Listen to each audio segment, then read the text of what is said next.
देवकी, द्रौपदी, धारणी और पुष्पगुला और कलावती रानी। पुष्पगुला साध्वी। इसकी हम यहाँ पे कथा सुनते हैं।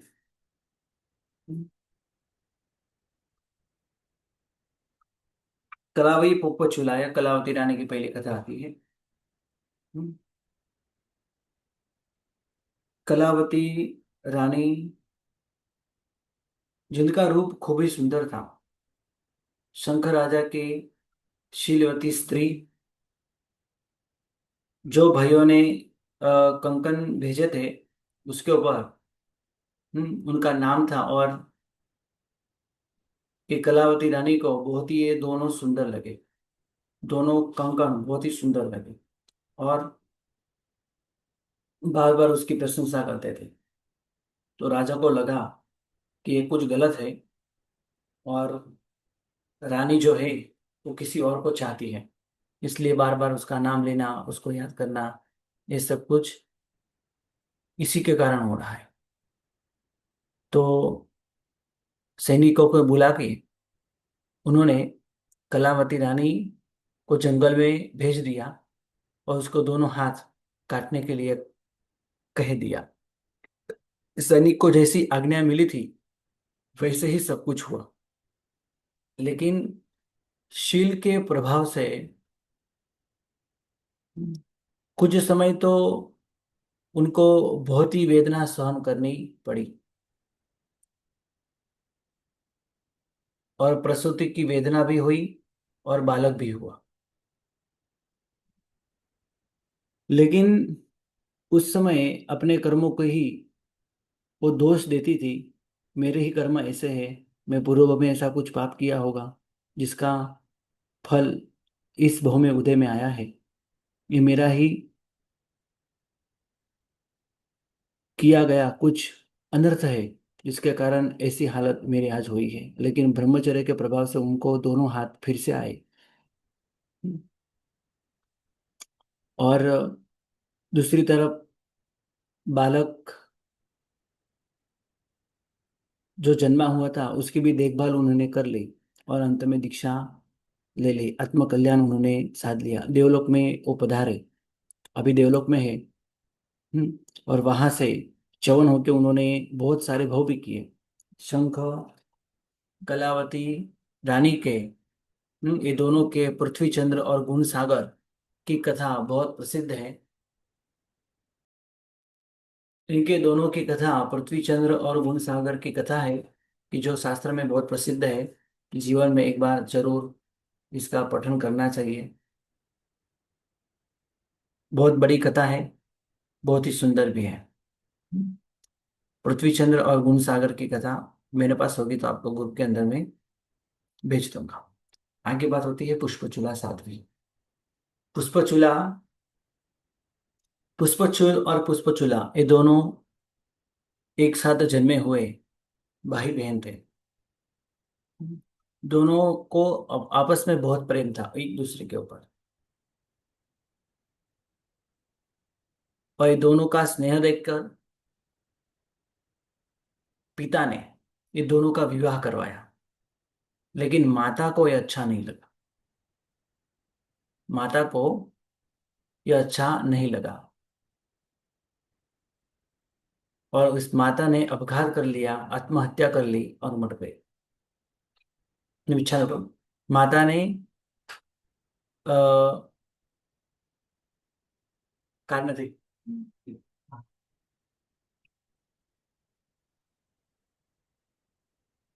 तो माता को इससे बहुत आघात हुआ। तो माता ने दीक्षा ली और स्वर्ग में गए। और वहां से स्वर्ग में से आके दोनों भाई बहनों को, जो भी पति पत्नी बनी थे, नरक के स्वप्न दिखा के दोनों को प्रतिबोध किया। तो भी राजा और रानी यानी बहन भाई बहन का जो प्रेम था वो कम नहीं हो रहा था। और अंत में पुष्पचूला प्रतिबोध होके उन्होंने अरण्य पुत्र आचार्य के पास दीक्षा ली और निरतिचा चारित्र का पालन तप जप आदि सब कुछ उन्होंने किया। राजा ने कहा, मैं तो आपको दीक्षा लेने के लिए मंजूरी देता हूँ, आप दीक्षा लेना, लेकिन दीक्षा के बाद कभी यहाँ से जाना नहीं, नगर छोड़ के नहीं जाना है। ऐसी शर्त उन्होंने रखी थी, इसलिए वो नगर छोड़ के नहीं जा पाते थे। अचानक ही पूरे गांव में, पूरे शहर में, पूरी नगर के अंदर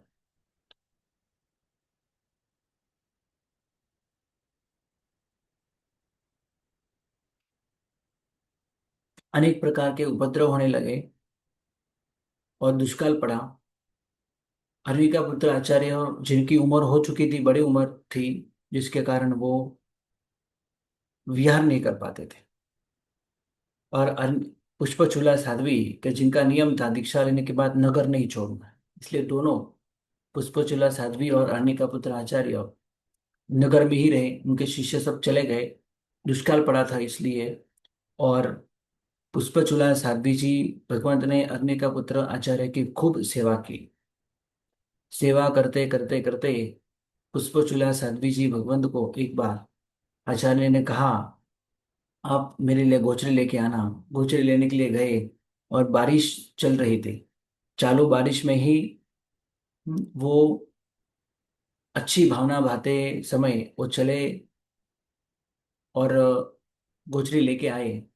उनको बीच में ही केवल ज्ञान की प्राप्ति हुई। अरविका पुत्र आचार्य की सेवा करते हुए उनके पास आए, उनको उनको गोचरी भोराई और गोचरी दी। और अरविका पुत्र आचार्य ने कहा, आपने एक ऐसा ये अनर्थ किया, ये चालू बरसात में आपको जाना नहीं चाहिए था। कितनी अपकाई जीवों की आपने विराधना की, अभी इसका प्रायश्चित आपको करना होगा। पुष्पचूला साध्वी जी भगवान ने कहा, ये तो अचित बरसात है, पहली बरसात हुई है, अचित है। आचार्य को आश्चर्य हुआ कि इतनी सूक्ष्म बात आपने कैसे जानी, क्या आपको अप्रतिपाती ज्ञान हुआ है? हाँ, उन्होंने, हाँ, मुझे अप्रतिपाती ज्ञान हुआ है, आपके कृपा से हुआ है। उनको पता चला कि पुष्पचूला साध्वी भगवान को केवल ज्ञान की प्राप्ति कुछ हुई है। और हरणी के पुत्र आचार्य ने भी कहा कि मुझे केवल ज्ञान कैसे और कब होगा। उन्होंने कहा, गंगा नदी के तैरते समय आपको केवल ज्ञान की प्राप्ति होगी। और उस समय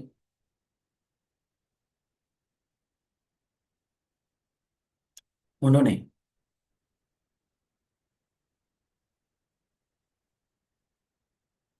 तुरंत ही वहां से विहार करने लगे और गंगा नदी के तीर ऊपर आए आए तट ऊपर आए और एक नाव में बैठ के जा रहे थे। तो पूर्व की उनकी कोई रानी, जो वेंतरी बनी थी, उन्होंने घोर उपसर्ग किए, अन्य देवों ने भी उपसर्ग किए। और उपसर्ग को सहन करते हुए जब देवों ने उनके शरीर पर जोर से भाला मारा और उनको नदी के ऊपर, भाले के ऊपर उल्टा लटका दिया, उनके खून की बूंदें पानी में गिर रही थी और अपकाई जीवों की भयंकर हिंसा हो रही थी। उसी समय अच्छी भावना भाते समय उनको केवल ज्ञान की प्राप्ति हुई और मोक्ष मिल गए। ये है पुष्पचूला साध्वी जी, कि जिन्होंने अनेका पुत्र आचार्यों को भी कहा, आपको केवल ज्ञान की प्राप्ति कैसे होगी। और उन्होंने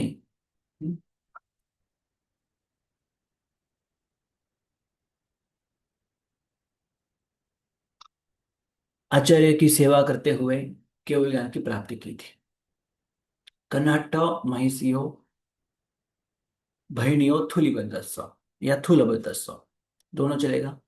कनहट्ट मयसु यानी पद्मावती, गौरी, गांधारी, लक्ष्मण, सुसीमा, जम्बूवती, सत्यभामा और रुक्मिणी, ऐसी ये 8 कृष्ण की अलग अलग देश के अंदर जन्मी हुई पटरानियां अलग अलग समय में अनेक कष्टों से सहन अनेक कष्टों को सहन करते हुए ब्रह्मचर्य का शील का पालन उन्होंने किया, और अंत में सभी ने दीक्षा ली और आत्मकल्याण, नेमिनाथ भगवान के पास दीक्षा लेके सबने आत्मकल्याण साध लिया।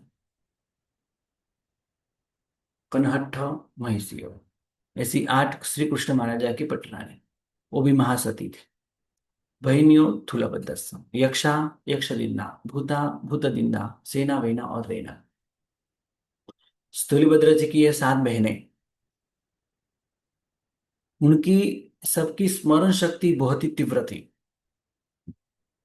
पहली यक्षा को एक बार सुनने से या एक बार पढ़ने से याद रहता था, दूसरी को 2 बार, तीसरी को 3 बार, चौथी को 4 बार, पांचवी को 5 बार, छठी को 6 बार और सातवीं को 7 बार।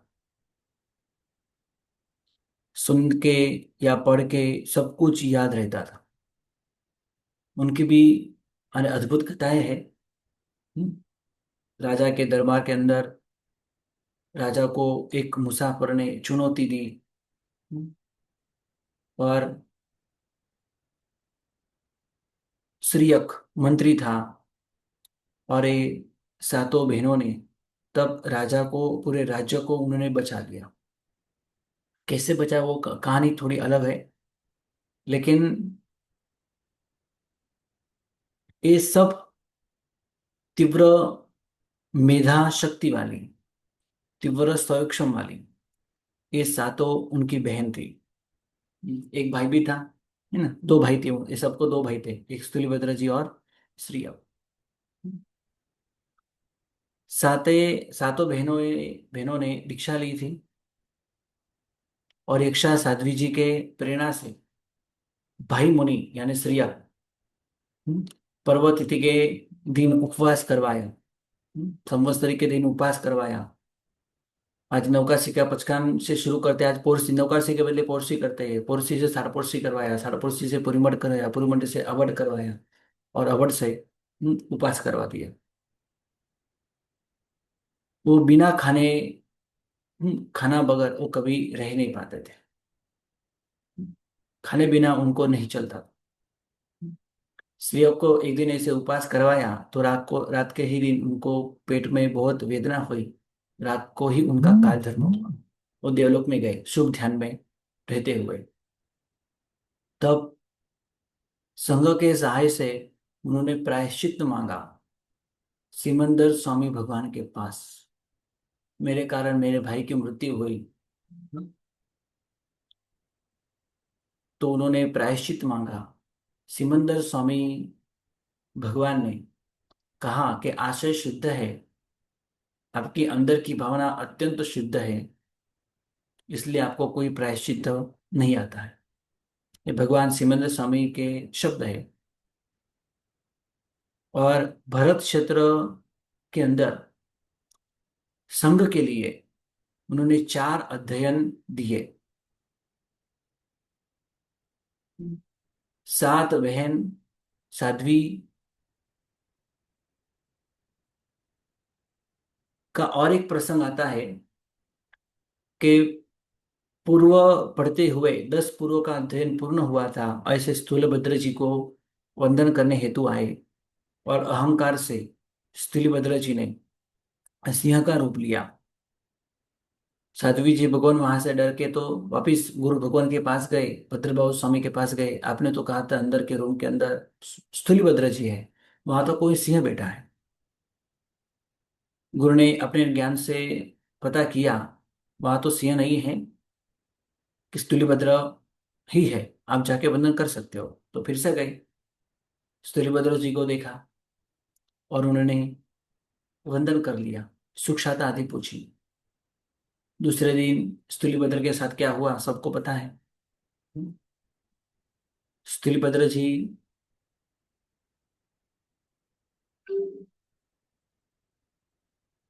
ऐसा देखा जाए तो स्थूलभद्र जी का अलग से यहाँ पे वर्णन दिया गया नहीं है, लेकिन स्थूलभद्र जी को 2 बार याद किया है। सिरियक के कथा के अंदर भी याद किया है, और यहाँ भी याद किया है। ऐसे तो नाम दिया है, स्त्रिय स्थलीपद्र सबके नाम दिए गए हैं, 7 भाई, 2 भाई और 7 बहनों के। इस तरह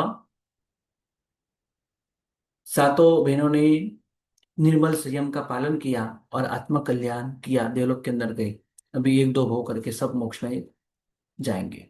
इस तरह हमने यहाँ पे जो भरे सर सूत्र है सजाए हैं, इसके अंदर जो भी कथाएं हैं उनका सिर्फ टूंक स्वरूप ही हमने यहाँ पे देखा है। और भी पुस्तक आती है कथाओं की जिसके अंदर ये सब कथाएं दी गई है, तो आप वहां से भी पढ़ सकते हो। ओके जी। प्रश्न भाविका बहन बोलो।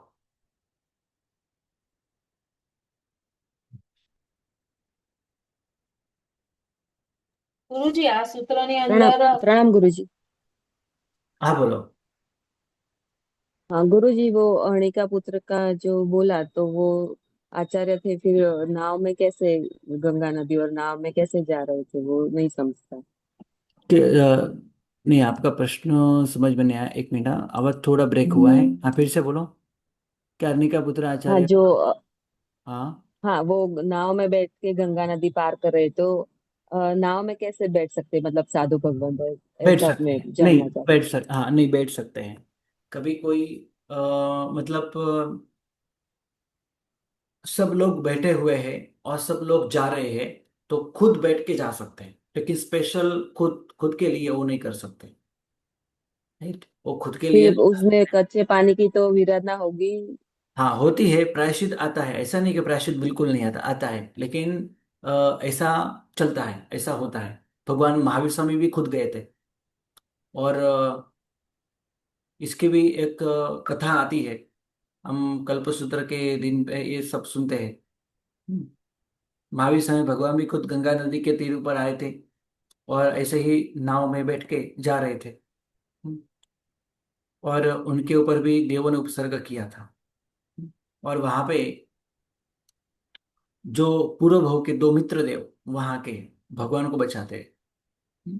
उसकी भी कथा थी। मतलब कोई भी साधु भगवान ऐसे बैठ सकते हैं, मतलब खुद के लिए नहीं, नाव जो जा रही है उसमें, स्पेशल नहीं, उसमें कोई दूसरा रास्ता ना हो, हम्म, तो ये कर सकते हैं। इसका भी प्रायश्चित तो जरूर आता है। राइट, भगवान खुद भी गए थे। जी गुरुजी प्रणाम। हाँ जी बोलो। ગુરુજી આ વંકચુલની સ્ટોરીમાં જે પુષ્પચૂલ ને પુષ્પચૂલા છે ઈ જ આ પુષ્પચૂલા કે બીજા? નહીં, આ તો પુષ્પચૂલા છે, આ પેલો વંકચૂલ છે, એ અલગ છે। નહીં, વંકચૂલનું નામ नहीं પુષ્પચૂલ જ હોય गुरुजी છે। सेम है। पुष्पचूल और वंकचूल सेम है। पुष्पचूल ही है ना उसका भी नाम गुरुजी?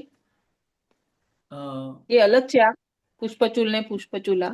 પુષ્પચૂલ હા, પુષ્પ વંકચૂલનું નામ પુષ્પચૂલ હોય છે ને? गुरुजी तो सेम है, પછી सेम है गुरुजी, भाई बहन थे ना, सेम है गुरुजी। हम्म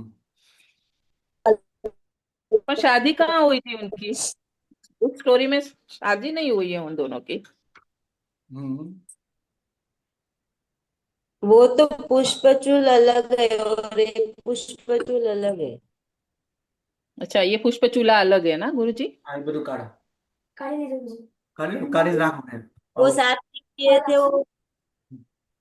सोने का पण।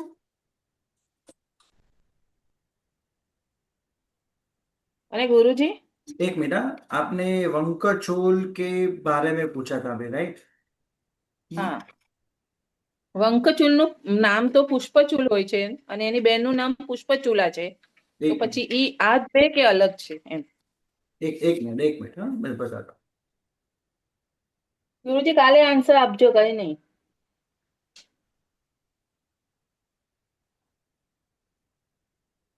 કારણ કે ઈ સ્ટોરીની અંદર તો એમના લગ્ન બીજા સાથે થયેલા હોય છે।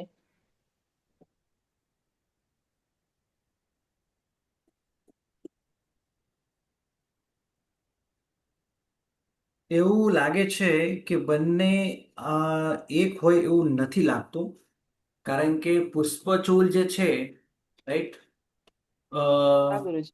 હા, પુષ્પચૂલ જે છે, હા, એનું રાજપુત્ર પુષ્પચૂલ લખ્યું છે એમને, એવું પુસ્તકમાં હમ પુષ્પચૂલ હતું. પણ એમના બેનનું નામ પુષ્પચૂલા હતું એવું એમને નથી લખ્યું. અને બીજી વાત કે પુષ્પચૂલ, આ બંનેનું તો લગ્ન થયેલું હતું અને બંને સારી રીતે રહેતા હતા.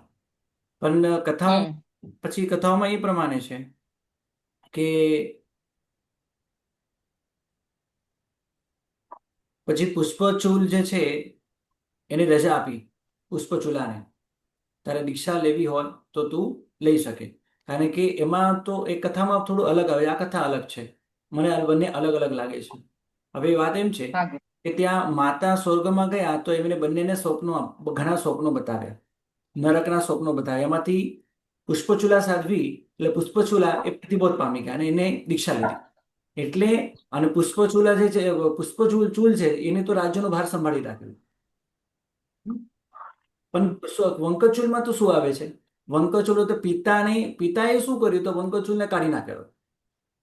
ખાલી ચોર બની જાય છે પછી. હા, એ તો ચોર ભાઈ, એ પલ્લેપતિ બની જાય છે. આવી વાત આમાં હમ આવતી નથી. હા, નામ સરખા હશે પણ બંને એક છે એવું લાગતું નથી. છતાં પણ એકવાર હું કન્ફર્મ કરીશ આ વસ્તુ, એવું લાગતું નથી, છતાં કન્ફર્મ કરીને તમને કહીશ. હા, અને ગુરુજી આ જે ભરેસરની જે 100 મહાપુરુષો છે બધા, હા, એમાં એક જ પરિવારના કેટલા, વધારે કયા પરિવારના સદસ્ય આવ્યા 100 માંથી? સૌથી વધારે એના જ આયા, સ્તુલિભદ્રજીના. સ્તુલિભદ્રજી છે, શ્રીયક છે, 7 બહેનો, 7, 8, 9 જણા આયા. તો પછી કૃષ્ણ મહારાજનાનું નહીં થયું, હા, 7 પછી, રાણીઓ? હા, નહીં, પછી એ પણ ચેડા રાજા છે, ચેડા રાજાને 7 પુત્રીઓ આવી. એમ પછી એક એક હજી એક કહેવાય છે મતાંતર, એટલે 8 એ આવી ગઈ. પણ આ તો હા, એ વધારે થઈ જાય છે. ઓલો સ્ત્રીયક એને બધા, સ્ત્રીયક, સ્તુલિભદ્ર ને 7 બહેનો, યક્ષા, યક્ષદીના, ભૂતા, એ ભૂતાદીનના. 9 જણા થયા. એ હમ. 9 જણા થયા ને હા, ગુરુજી? એ 7, 8 અને 9 જણા થાય છે. અને આ હા ચેડા રાજા અને એ બધા છે, ચેડા રાજાની 7 બહેનો, હમ, એ બધા આવે હા છે. તો લગભગ લાગે છે કે સૌથી વધારે નામ તો પેલાના જ આવે છે, હે ને? કોના? સ્તુલિભદ્રજીના. બાકી આપણે એક અચ્છા. અને બીજી એક વાત કરીએ તો ભરત પણ આવે છે, બાહુબલી પણ આવે છે, બ્રાહ્મણીનું સુંદરી એમને પણ આવે છે. હા હા હા. બાકીના બધા અલગ અલગ સમયમાં થયેલા છે. નંદીસેન, કૃતપુન્ય, સુકોશલ, પુંડરીક, કેસી, ગણધર, કરકંડુ, પ્રત્યય. નંદીફેન પણ કૃષ્ણ મહારાજના જ દીકરા ને ગુરુજી? હા, એ કૃષ્ણ મહારાજના થાય છે. સુદર્શન છે, પછી શાલિભદ્ર, શાલ મહાશાલ, ભદ્રબાહુ, એમના જ આવશે બધા સૌથી વધારે. કોના? સ્તુલિભદ્ર, ભદ્રભાવના? સ્તુલિભદ્રજીનો પરિવાર. સૂર્યભદ્ર. હમ. અચ્છા. બાકી બધા અલગ અલગ સમયમાં થયેલા છે. હમ. બોલો બીજું. કારણ કે એ રોંગ ક્વેશ્ચન થયેલો ત્યાં ભરેલું ને, તો સ્તુલિભદ્રની અને વધારે બની પરિવાર. શકે, બની શકે કે આ બધા બહેનો જે છે ને, 7 બહેનો અને એમનો પરિવાર, અ, એ પણ ભેગો આવવો જોઈએ. કારણ કે પછી સંબંધ બહુ બહુ મોટા સંબંધ થઈ જાય. બધા સંબંધ આપણે અહીંયા કરવા પડશે ત્યારે જવાબ કદાચ મળી જાય. હા. કદાચ તો એવું જ લાગે છે સ્તુલિભદ્રજી જ હશે. 9 જણા છે ટોટલ. અને ગુરુજી ચંદનબાલા ને મહાવીર સ્વામીનો રિશ્તો કોઈ બુકમાં લખે છે બેન છે ને કોઈ બુકમાં લખે છે માસીની દીકરી છે, તો પછી સાચું શું માનવું? એ માસીની દીકરી હોવું જોઈએ.